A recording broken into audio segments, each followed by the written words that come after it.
ሄርሜላ ሸጋዋ የኔ ከረሜላ ትረንጎነሻሉ የምትመጠጪ ሰዎቹ ሄርሜላ እያሉ ሪፖስት አድርጋለች ማለት ነው። ቲክቶክ ላይ ዞር ዞር ስል ማለት ነው።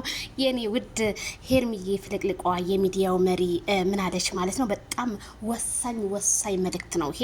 ምን አለች? ሰው ማለት አብሮት ላለ ሰው ታምኖ መኖር እንጂ የተሻለ ባየ ቁጥር ለስሜት የሚነዳ ማለት አይደለም።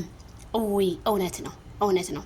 ወንድ ልጅ ማለት አብሮት ካለው ሴት ጋር እስከ መጨረሻው በቃ መራመድ እንጂ ያለበት በተለያዩ ሴቶች በመጡ ቁጥር ያቺ የኔ ናት እያሉ ልባቸውን ወይም አይናቸውን ጣል ማድረግ ይሄ ተገቢ እንዳልሆነ ነው እንግዲህ ሄርሜላ መልእክት ያስተላለፈችው። እንግዲህ ለአንድ ወንድ ብቻ ለሁላችሁም ወንዶች በሙሉ ይሄ መልእክት ይድረሳችሁ። ምክንያቱም ሚስትህን ቤት አስቀምጠ ከሌላ ሴት ጋር ሌላ ያችን ሌላዋን ደግሞ ትተህ ሌላ ጋር እያልክ የምትሄድበት መንገድ ይሄ ትክክል አይደለም።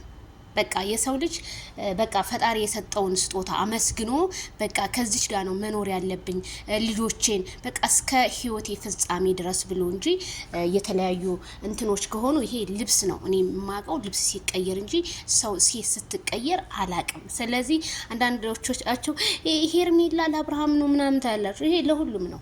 ለአብርሃም ብቻ ሳይሆን ለሁሉም መልእክቱ ወንድ ልጅን ይወክላል። ለሁሉም ወንዶች ነው። ስለዚህ ወንዶችዬ ከሄርሜላ ይሄንን መልእክት ካለችው ተማሩ። በቃ ለሚስቶቻችሁ ታማኝ ሁኑ።